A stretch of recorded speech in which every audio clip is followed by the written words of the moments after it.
President Obama pleaded today with a Congress unwilling to fix the immigration system long term to at least help fix the immediate crisis at the border. The president asked today for nearly $4 billion to deal with the surge of children from Central America crossing into the U.S. illegally, more than 50,000 of them since October. The biggest portion of the money would go for caring for those children while they're here, but the president also plans to speed up the process of sending them home. Major Garrett is at the White House tonight with details. Major? Scott, this has become a political mess for President Obama, one he is trying to resolve by speeding up the deportation of thousands of unaccompanied children trying to find safe haven in America. The president asked Congress for emergency funding of $1.8 billion for housing, food, and health care for the tens of thousands of unaccompanied minors. He also wants $1.6 billion to build new detention facilities and for judges and lawyers to review each immigration case. Part of Mr. Obama's dilemma is tied to an anti-sex trafficking law President Bush signed near the end of his term. It guarantees children outside of Mexico and Canada an immigration hearing. The president now wants to accelerate that process and deport the children, many of whom had a dangerous journey from Central America. The children who are fortunate enough to survive it will be taken care of while they go through the legal process, but in most cases that process will lead to them being sent back home. Obama, escucha! Immigration rights advocates have protested the president's deportation strategy. Gustavo Torres is executive director of Casa de Virginia and Casa de Maryland. What I hear from the president is that they want to be a quicker deportation machine. And I think that is totally wrong. I think that we need to treat those victims because those kids are victims of violence and poverty. We need to treat them with compassion. The president will meet with Texas Republican Governor Rick Perry in Dallas tomorrow to discuss the safe housing of immigrant children awaiting an immigration hearing. Scott, Governor Perry has accused the president of being soft on deportations and border security generally. Major, thanks very much. We have learned today that Secretary of State John Kerry is planning to intervene personally in a crisis that threatens the democracy that the U.S. fought for in Afghanistan. Abdullah Abdullah, the man who came in second in the recent presidential election, says the vote was rigged and so he may set up his own government. Margaret Brennan is at the State Department this evening with details. Margaret? Scott, Secretary Kerry plans to go to Kabul on Friday to meet with both of the leading presidential candidates, Abdullah Abdullah and Ashraf Ghani. He will ask both of them to form a new unity government. He's also calling for a full investigation of what the U.S. believes to be substantial election fraud. It is highly unusual for the U.S. to intervene in a foreign election, but the Obama administration is concerned that a standoff could lead to violence, especially as most U.S. troops withdraw. A split government, though, could trigger a cutoff in aid from the U.S., money that is needed to pay the Afghan military and police. The White House is also counting on the new president, whoever that is, to agree to allow around 9,000 U.S. troops to remain in that country after 2014. Margaret Brennan at the State Department for us. Margaret, thank you. Today, Attorney General Eric Holder said that Syria's civil war has turned the Middle East into a cradle of violent extremism. In a speech to diplomats in Norway, Holder called on European nations to adopt the U.S. anti-terrorism strategy to prevent potential terrorists from traveling to the war zone. If we wait for our nation's citizens to travel to Syria or to Iraq to become radicalized and to return home, it may be too late to adequately protect our national security. Holder said dozens of Americans are believed to be fighting in Syria, along with thousands of Europeans. Clarissa Ward spoke with the top intelligence official from the Netherlands, who said this is quickly becoming everyone's problem. Because, you know, your threat is our threat and the other way around. Your terrorist is my terrorist. You know, there is no such thing as a Dutch terrorist, so you know, it's your problem. No. In a rare interview, Rob Bertolet, the head of Dutch intelligence, told us that European agencies are alarmed by the spike in the number of Westerners going to fight jihad in Syria and the risk of them returning home to carry out attacks. The concern is that after the violence of Syria, including witnessing beheadings and other atrocities, Western fighters return home a ticking time bomb in their communities. And when they come back, be it battle-hardened or traumatized or a combination of those, they might become active as an attacker, as a terrorist. They could become active tomorrow, next week, but it could also take 4 or 5 years. That makes the job of monitoring the jihadis all the harder. Social media is another problem. It has changed the way they communicate and operate. They'll fly in a swarm. There's no leader there. There's nobody who has a map and says, you know, we have to go this way. Yeah. But amazingly, they all go the same way. That is what we see. So how much more difficult does that make your job? Well, you know, if you can single out a leader, then you know where to attack, where to move, where to focus your attention to. If you don't have a leader, if you have a swarm that is self-guiding and self-deciding, it's much harder to focus your attention, your efforts. Clarissa Ward's joining us from London. Clarissa, Mr. Bertolet just described these jihadis as a swarm. How difficult is it to track them these days? Well, Scott, following them once they return home is actually a lot tougher than it may sound, particularly in Europe, because, of course, Europeans can move easily and freely through many of the countries in the European Union. And it's worth pointing out as well, Scott, that most European citizens do not need a visa to travel to the U.S. So this risk certainly is not limited to Europe. Terrific interview, Clarissa. Thanks very much. Today, Washington became the second state in the nation where people can buy marijuana legally for recreational use. How was demand? Here's Adriana Diaz. 3, 2, 1! Open for business! The first grams of marijuana were sold at the Cannabis City pot store in Seattle at noon. 2 grams of OG. 65-year-old Deborah Green had been waiting online since yesterday. I can't wait to go home and smoke at my own and enjoy it. Cannabis City and many of the 6 other shops that opened today expected to sell out in hours. Supply is short because producers had not been screened by overwhelmed state investigators. 2,600 applied to become licensed growers. Fewer than 100 were approved, and they didn't start growing plants until March. I do not think that the regulation at this point is sufficient. Courtney Popp was against the legalization of recreational pot. She's with Mothers Against Drunk Driving. With recreational marijuana, we're going to see a lot of people entering the marketplace who maybe wouldn't have before. They are either not going to be familiar with how marijuana makes them feel, how it may impair their judgment for driving and other abilities. Colorado ruled out its sale of recreational pot at stores which already sold medical marijuana. But Washington State's medical marijuana dispensaries are unregulated, so the recreational pot infrastructure had to start from scratch. Distribution and supply problems here are expected to keep prices for legal marijuana at $25 a gram, about double the street price. Many store owners plan to ration what they have left because they don't expect new supplies until at least next month. Earlier, we were telling you about the crisis of illegal immigrants, particularly children, surging into the United States.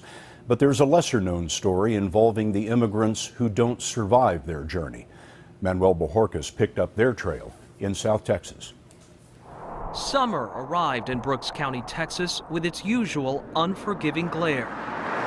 And with it has come the recovery of bodies, illegal immigrants who succumbed to 100-degree heat in the mesquite-covered ranch land. They're told that it's quick, they're told that it's easy, and it's not. Not with this weather, not with the terrain. Brooks County Chief Deputy Benny Martinez tracks immigrant deaths in this binder. This is 2014. These photographs document 37 bodies found in Brooks County so far this year, including this 19-year-old from Honduras. For every body that you do find, how many more are out there? I say at least 5. National Guard helicopters with infrared cameras can spot the illegal immigrants, but border agents can only capture so many. In Brooks County, smugglers bypass a federal checkpoint by making immigrants walk around it through private ranches. More than 300 bodies have been found in the brush since 2011. These areas are remote, but the signs of a well-worn path are all around. Water bottles, toiletries, bags, Even clothes show this is one of the stops along the way. This stop is on a 13,000-acre ranch managed by Lavoisier Durham. So how many people would stop at a place like this? 15, 20. At least once a week. Right. Well, written underneath. He installed a water station, hoping to prevent more deaths. I'm not aiding them, no. I'm just trying to save some lives. But last month, he found 2 bodies, a clear sign traffic isn't slowing down. As long as this immigration reform issue doesn't have closure to it, they're going to keep coming. And deputies expect the death toll to keep rising. They've recovered 4 bodies in the last 2 weeks, and the hottest months are still ahead. Today, the Centers for Disease Control announced a startling discovery: long-forgotten vials of smallpox, one of the deadliest and most feared diseases in history. It was thought to be wiped out, but there it was in a cardboard box in a storage room just outside Washington, D.C. The CDC and the FBI are investigating why the samples of smallpox were lying around for so many years unaccounted for. Here's what happened. On July 1st, an FDA researcher cleaning out a cold storage closet in a lab on the NIH Bethesda, Maryland campus found a number of vials appearing to date from the 1950s. Some of the vials were labeled typhus, influenza, and mumps, but the ones that piqued his interest were 6 sealed glass tubes labeled variola, the scientific word for smallpox. Smallpox was declared eradicated in 1980, and samples of the virus are only supposed to be stored in 2 places, the CDC in Atlanta and a lab in Russia. The vials were first moved to a safe location on the NIH campus. Then, late yesterday, the FBI oversaw air and ground transport of the virus to CDC headquarters. Overnight testing confirmed the presence of smallpox. It will take up to 2 weeks to determine if the smallpox virus has any ability to grow. In any case, the plan is to destroy it. A CDC spokesman told me it's a fascinating discovery for scientists, the equivalent of finding a Babe Ruth card in the attic, but he said there's no public health threat. John, thank you very much. This is the second Mexican prison that you've been in. Your mother says this one is safer. How bad was the other one? Did you fear for your life in the first prison, and do you feel safe now? Yes, I did fear for my life then. My life, I felt like it was threatened, and it was, but now I feel much safer. They got me in a cell all by myself, in an area all by myself, and the guards are friendly, and so is the prison director. So yes, I feel safe now. And your life, you felt you were not safe because of other inmates or because of the guards, or both? Both. Because from what happened to me at the border, I did not trust any government officials at that point. And then once I got here, the inmates that I was with were not the best people. They were convicted of doing some pretty bad crimes, and they were threatening me pretty profusely. And I didn't believe that the guards would help me in any way if I asked them to move cells. And if I did ask them and I was denied, I thought that that would make my situation even worse.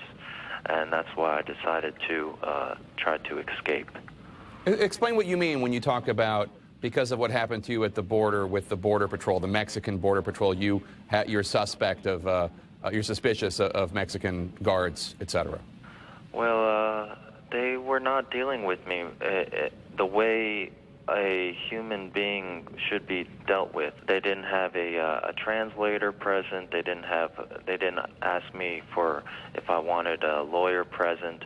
They didn't care about hearing me out, and they were pushing their power around to try to force me to do things that I was not comfortable doing.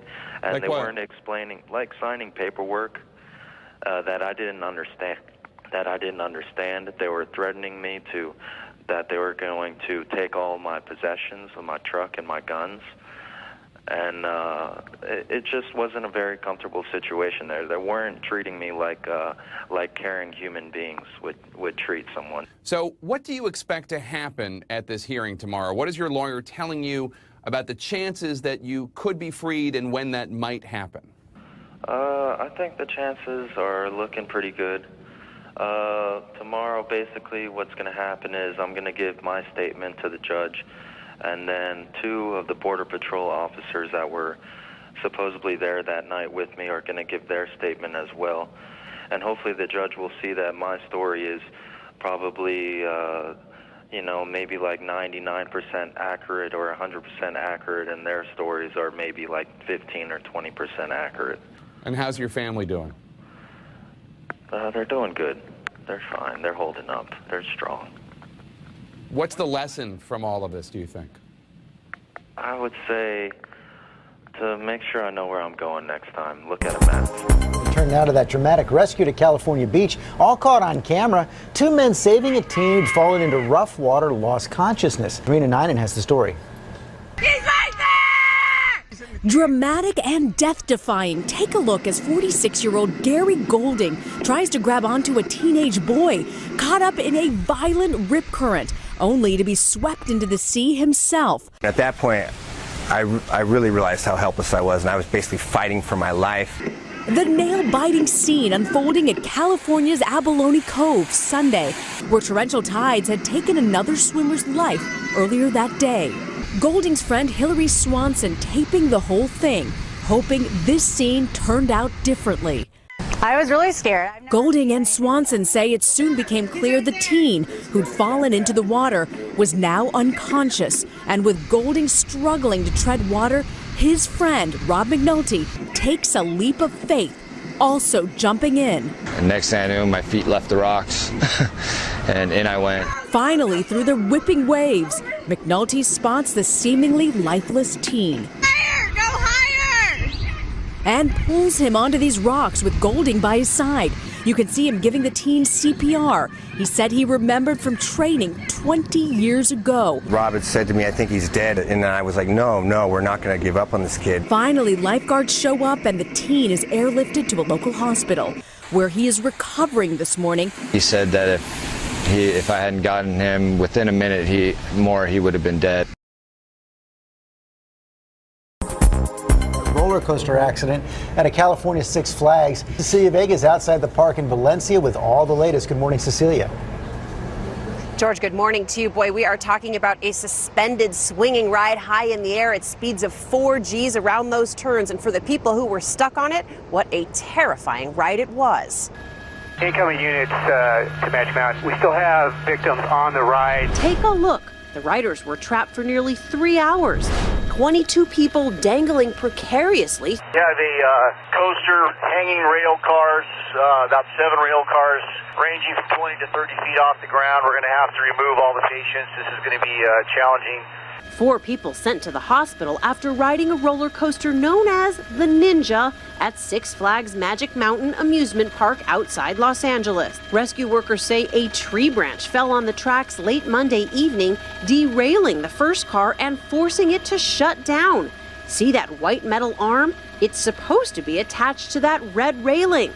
It was really scary. I was really sketched out to get on any other rides. The ride, called the Black Belt of roller coasters, normally looks like this. Its online description says, as you shoot down the snake-like steel track, you'll grip the hillsides and blast through the trees, swiftly slicing through the landscape. Ninja pivots with precision as you narrowly miss tagging land and water, whipping around at 55 miles per hour. There's obviously a lot of panic, confusion when something like this happens. It sounded like they were panicking. Yeah. Because they didn't know what to do. As day turned to night, firefighters struggled to work their way through the thick branches to lower the 22 riders to safety, lifting them off one by one from 7 cars. Late Monday, Six Flags said in a statement, "The safety of our guests and employees is our #1 priority."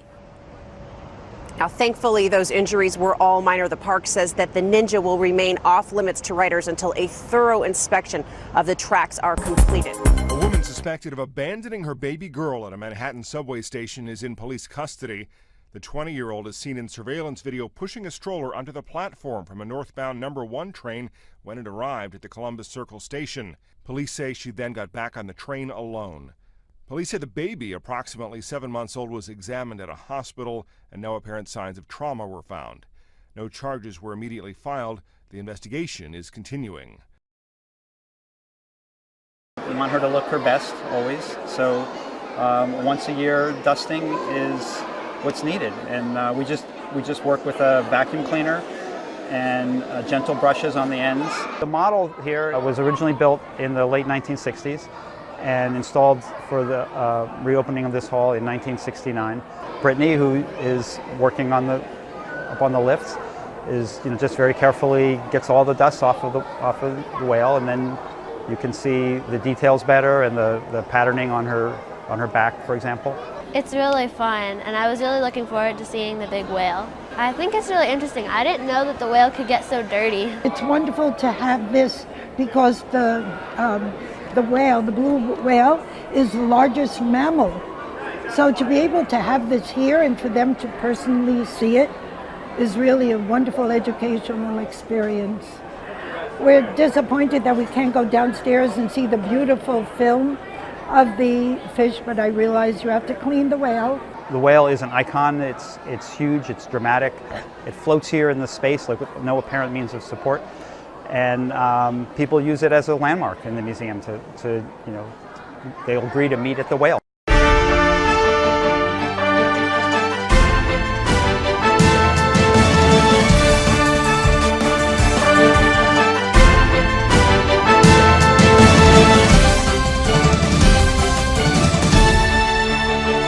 Today, Israeli warplanes hit more than 100 targets in Gaza, responding to rockets that were launched into Israel by Islamic militants. It is a battle that flares up often across decades.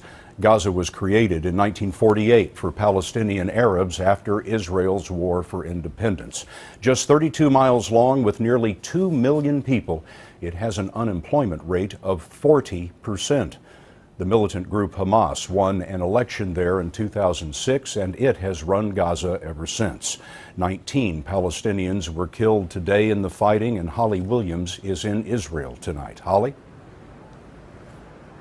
Scott, the warning sirens have been ringing out here tonight in Israel, and the Israeli military said that one rocket even hit Hadera. That's 70 miles from Gaza and the furthest into Israeli territory that the Palestinian militants have ever struck. Israel said today its new offensive is targeting terrorists, hitting sites used by Hamas, the Palestinian militant group that controls Gaza. This is the aftermath of a strike that Hamas claimed killed 4 of its members. But in Khan Yunis, in the southern Gaza Strip today, Palestinian civilians were also caught in the chaos. Officials said 7 people lost their lives, a red line Hamas warned Israel not to cross. There's been a surge in rocket attacks from Gaza following the kidnapping and murder of 3 Jewish teenagers last month. Their disappearance prompted an Israeli security crackdown and seems to have provoked the revenge killing of a Palestinian youth last week. Sirens sounded today in Tel Aviv, deep inside Israel, where the rockets were intercepted by the country's Iron Dome anti-missile system. In Sderot, just 2 miles from Gaza, rocket attacks have been a part of life for over a decade. To help relieve the tension, Rotam Timsid organised a children's party today outside the town's library, which also serves as a bomb shelter. Like many Israelis, she's given up hope of achieving peace and believes strikes in Gaza may be the only way of guaranteeing her security. It's 14 years now that we're having the rockets, so I don't know if there's anything that can change the situation.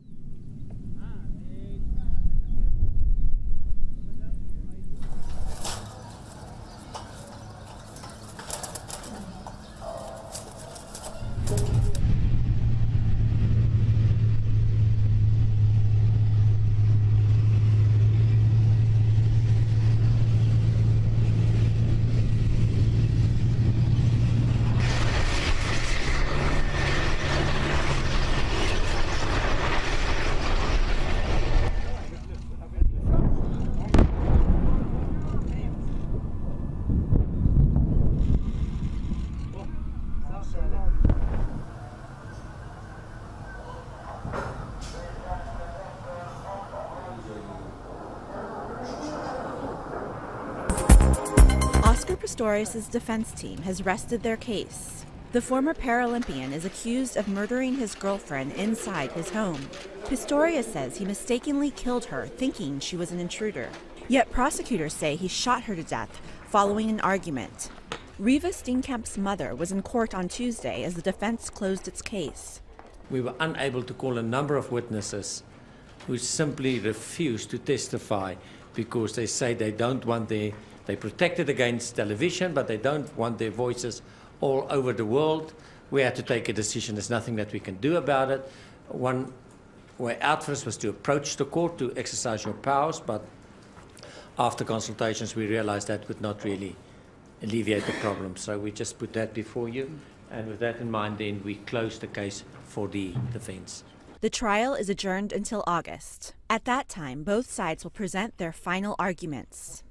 Finally tonight, the Bible says there is a time for everything, a time to tear down and a time to build up. For America's second biggest cathedral, Chip Reed tells us it has been a time for building up what nature tore down. Washington National Cathedral towers over the nation's capital like a mighty fortress.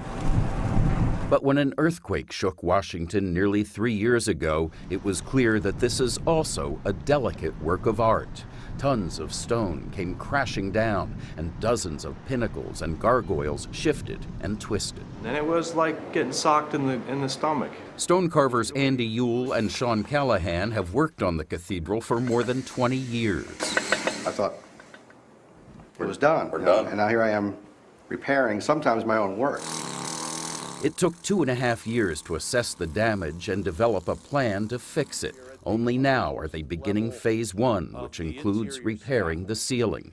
Head stonemason Joe Alonzo took us on a climbing tour. How high are we right now? We're just about 100 feet off of the main floor right now. Wow. When the earthquake happened, what happened up here in the ceiling of the cathedral? The ceiling rattled. I mean, the entire cathedral shook, but the ceiling definitely rattled. We saw the results all around us. All along in here, that big joint, the cracking that you see, that's definitely earthquake damage. We also got a rare look at artwork that hasn't been seen this close up in decades. Everything from Moses holding the 10 Commandments to a man coveting his neighbor's wife. Incredibly detailed carving everywhere you look. This is one of my favorite, the Egyptian stone carver. Look at him carving the Sphinx. Isn't that neat? A bird's eye view of the interior revealed a massive black net to protect people below from falling mortar.